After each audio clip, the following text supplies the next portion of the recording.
இன்றைக்கி நம்ம unit 6 nuclear physics lesson பார்த்துட்ருக்கோம். இன்றைக்கி நம்ம பார்க்க போகிறது alpha, beta and gamma rays. When a radioactive nucleus undergoes radioactivity, it emits harmful radiations. அதாவது எந்த ஒரு உட்கருவும் கதிரியக்கத்திற்கு உட்படும் போது தீங்கு விளைவிக்கக்கூடிய கதிர்களை வெளிவிடும். These radiations are usually comprised of any of the three types of particles. அதாவது அது வெளிவிடக்கூடிய கதிர்களில் இருக்கக்கூடிய 3 types of particles என்னன்னு பார்த்தீங்கன்னா they are alpha, beta and gamma. இதில் இருக்கக்கூடிய இந்த சிம்பிள் ஆல்ஃபானா இந்த சிம்பிள், பீட்டானா இந்த மாதிரி போடணும், காமானா இந்த மாதிரி போடணும், ஒய் மாதிரி போடக்கூடாது. இந்த சிம்பிள்ஸ் ஆர் வெரி இம்பார்ட்டண்ட்.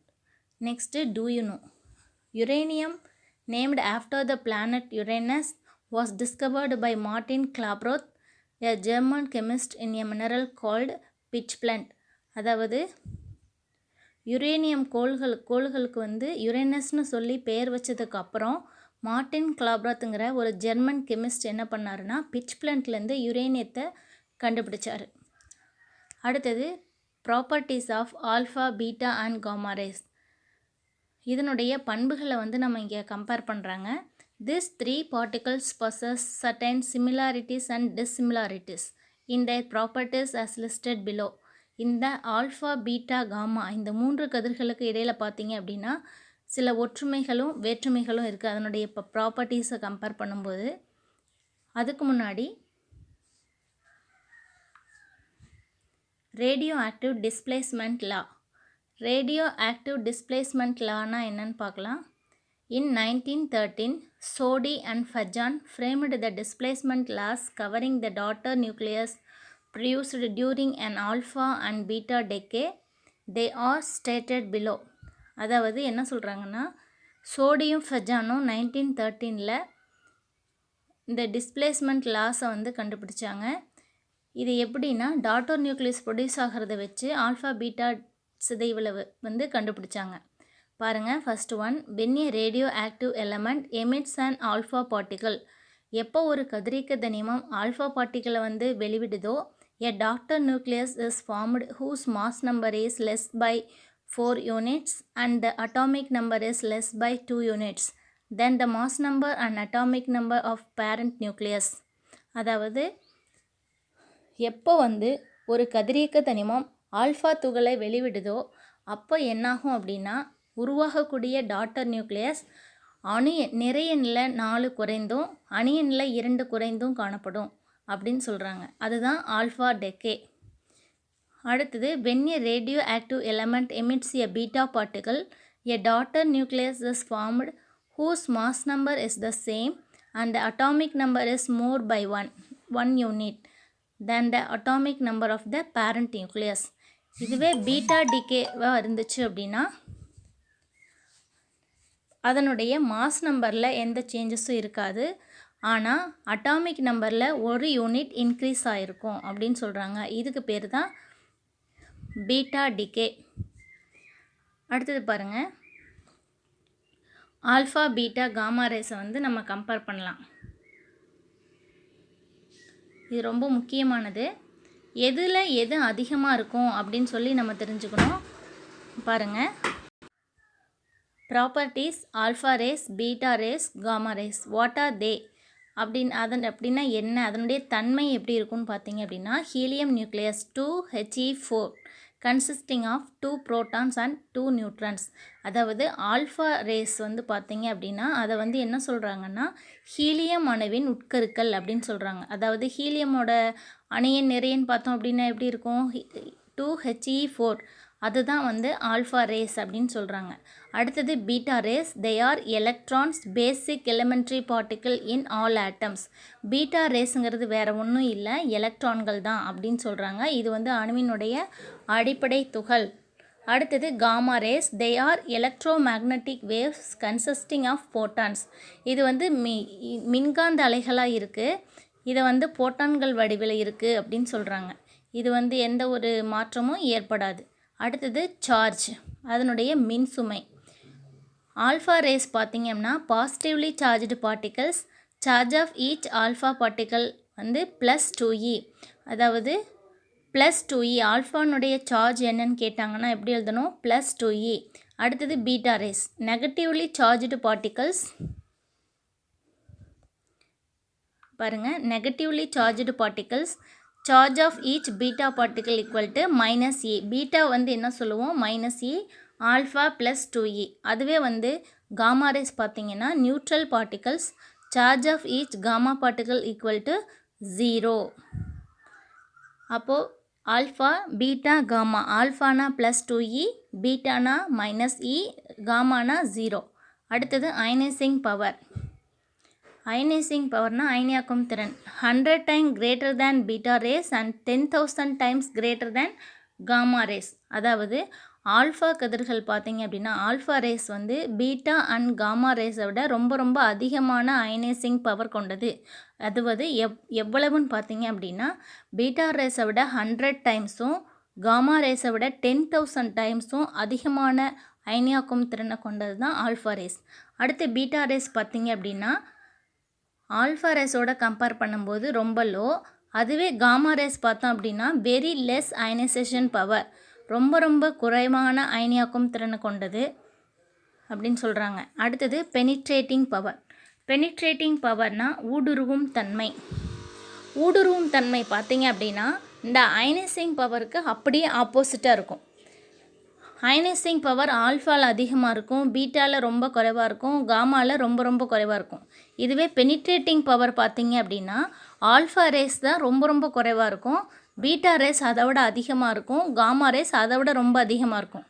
பாருங்கள் low penetrating power even stopped by a thick paper.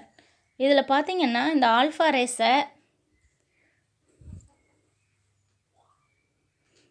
ஒரு திக் பேப்பரை வச்சாலே என்ன ஆயிரும் அப்படின்னா ஆல்ஃபா ரேஸ் வந்து ரிஃப்ளெக்ட் ஆகிரும், பின்னாடி வந்துடும். அந்த திக் பேப்பரை ஊடுருவி அந்த பக்கம் போக முடியாது. இதுவே பீட்டா ரேஸ் பார்த்தீங்கன்னா penetrating power is greater than that of a rays. They can penetrate through a thin metal foil. அதாவது மெல்லிய உலோகத்தகட்டின் வழியே பீட்டா கதிர்களால் என்ன பண்ண முடியும் அப்படின்னா ஊடுருவி செல்ல முடியும். அடுத்தது பாருங்கள் gamma rays. They have very high penetrating power greater than that of beta rays. அதாவது பீட்டா ரேஸை விட காமா ரேஸ்க்கு பெனிட்ரேட்டிங் பவர் ரொம்ப அதிகம். They can penetrate through thick metal blocks. அதாவது பெரிய பெரிய மெட்டல் பிளாக்ஸ் வழியாக கூட இந்த காமா ரேஸால் என்ன பண்ண முடியும் அப்படின்னா ஊடுருவி செல்ல முடியும். அதனால் இதனுடைய penetrating power very high. Next effect of electric and magnetic field. அதாவது மின்காந்த அலைகளினுடைய ஃபீல்டு எப்படி இருக்கும் அப்படின்னா deflected by both the fields in accordance with Fleming's left hand rule. அதாவது ஃப்ளெமிங்கின் இடக்கை விதிப்படி என்ன பண்ணும் அப்படின்னா ஆல்ஃபா ரேஸ் வந்து விலகல் அடையும். அதே மாதிரி பீட்டா ரேஸ் பாருங்கள் deflected by both the fields but the direction of deflection is opposite to that of alpha rays in accordance with Fleming's left hand rule. இதுவும் பார்த்தீங்க அப்படின்னா பீட்டா ரேஸும் ஃப்ளெமிங்கினுடைய இடக்கை விதிப்படி விலகல் அடையும். ஆனால் ஆல்ஃபா கதிர்கள் விலகல் அடைஞ்ச திசைக்கும் எதிர் திசையில் தான் விலகல் அடையும் அப்படின்னு சொல்கிறாங்க. அடுத்தது gamma rays. They are not deflected by both the fields. அதாவது இது விலகல் அடையாது அப்படின்னு சொல்கிறாங்க. Next speed. Their speed ranges from 1/10 to 1/20 times the speed of light. அதாவது இந்த ஆல்ஃபா கதிர்களுடைய ஸ்பீடை பார்த்தோம் அப்படின்னா அது ஒளியினுடைய திசைவேகத்தை விட 10ல் 1 மடங்குலேருந்து 20 1 மடங்குக்குள்ளே இருக்கும் அப்படின்னு சொல்கிறாங்க. இதுவே பீட்டா ரேஸ் பார்த்தீங்க அப்படின்னா their speed can go up to 9/10 times the speed of light. 10ல் 1 மடங்கு ஸ்பீடு 10ல் 9 மடங்கு ஸ்பீடு பீட்டா ரேஸ்க்கு இருக்கும் ஒளியின் திசைவேகத்தோட கம்பேர் பண்ணும்போது. அடுத்தது பார்த்தீங்க அப்படின்னா gamma rays they travel with the speed of light. Gamma ரேஸால் என்ன பண்ண முடியும் லைட்டினுடைய ஸ்பீடுக்கு மூவ் ஆக முடியும். இதுதான் வந்து அதனுடைய ஸ்பீடு. அடுத்தது ஆல்ஃபா டெக்கே. ஆல்ஃபா டெக்கே அப்படின்னா ஆல்ஃபா சிதைவு எப்படி ஏற்படுதுன்னு பார்த்தோம்னா நம்ம வந்து டிஸ்பிளேஸ்மெண்ட் லா பார்த்தோம் இல்லையா, ரேடியோ ஆக்டிவிட்டி டிஸ்பிளேஸ்மெண்ட்லாம் அதே தான் இங்கேயும் வரும். பாருங்கள், a nuclear reaction in which an unstable parent nucleus emits an alpha particle and forms a stable daughter nucleus is called alpha decay. அதாவது எப்போவுமே வந்து நம்ம என்ன படித்தோம், கதிரியக்கம்னா என்ன படித்தோம், ஒரு அன்ஸ்டேபிள் பேரண்ட் நியூக்ளியஸ் வந்து என்ன பண்ணோம்னா சில ஹார்ம்ஃபுல் ரேடியேஷன்ஸை வந்து வெளிவிட்டு ஒரு ஸ்டேபிள் நியூக்ளியஸாக வந்து ஃபார்ம் ஆகும். அதை தான் நம்ம என்ன சொல்லுவோம் அப்படின்னா ரேடியோ ஆக்டிவிட்டி அப்படின்னு சொல்லுவோம். இங்கே வந்து ஆல்ஃபா டெக்கே எப்படி நடக்குதுன்னு பாருங்கள். A nuclear reaction in which an unstable parent nucleus emits an alpha particle. Alpha பார்ட்டிக்கல்னால் இங்கே என்ன சொல்லுவோம், ஹீலியம் அணுவின் உட்கருக்கள். And forms a stable daughter nucleus is called alpha decay. Example alpha decay uranium U-238 to thorium with the emission of an alpha particle. எக்ஸாம்பிளாக எது எடுத்துக்கலாம்னா uranium 238 எடுத்துக்கிட்டு நம்ம ஆல்ஃபா டெக்கேக்கு உட்படுத்தணும் அப்படின்னா என்ன நடக்குதுன்னு பாருங்கள். தோரியம் 90-234 ப்ளஸ் ஹீலியம் அணுவின் உட்கரு 2He4 கிடைக்குது. இதை தான் நம்ம என்ன சொல்லுவோம் அப்படின்னா ஆல்ஃபா டெக்கே. பாருங்கள், இந்த ஈக்குவேஷன் வந்து ரொம்ப முக்கியம். இதில் எவ்வளோ வெளிவிடுது, நம்ம எந்த அணுவை எடுத்துக்கிறோம், அது எதுவாக மாறுது. அப்போது நிறையனில் 4ம் அணியனில் 2ம் குறைஞ்சிச்சு அப்படின்னா கண்டிப்பாக அது என்னவாக இருக்கும், ஆல்ஃபா டெக்கே. பாருங்கள், in alpha decay the parent nucleus emits an alpha particle and so it is clear that for the daughter nucleus the mass number decreases by 4 and the atomic number decreases by 2 as illustrated in figure 6.1.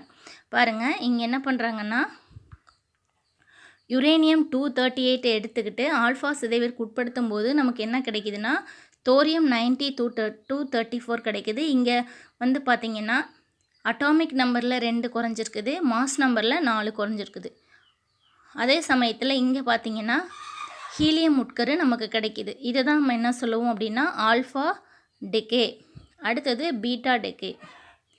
A nuclear reaction in which an unstable parent nucleus emits a beta particle and forms a stable daughter nucleus is called beta decay. அதாவது நிலையற்ற parent nucleus வந்து nuclear ரியாக்ஷனுக்கு உட்படும்போது beta பார்ட்டிகளை வெளிவிட்டு உருவாகக்கூடிய daughter nucleus தான் என்ன சொல்லுவோம் அப்படின்னா beta டெக்கேன்னு சொல்லுவோம். Example beta decay of phosphorus. இதை எடுத்துக்கிட்டோம். இதனில் இருக்கக்கூடிய இந்த ஈக்குவேஷனும் ரொம்ப முக்கியமானது. அப்போது இதை மட்டும் கொடுத்து கேட்பாங்க, இது என்ன டெக்கே, ஆல்ஃபாவா பீட்டாவா அப்படின்னு சொல்லி கேட்பாங்க.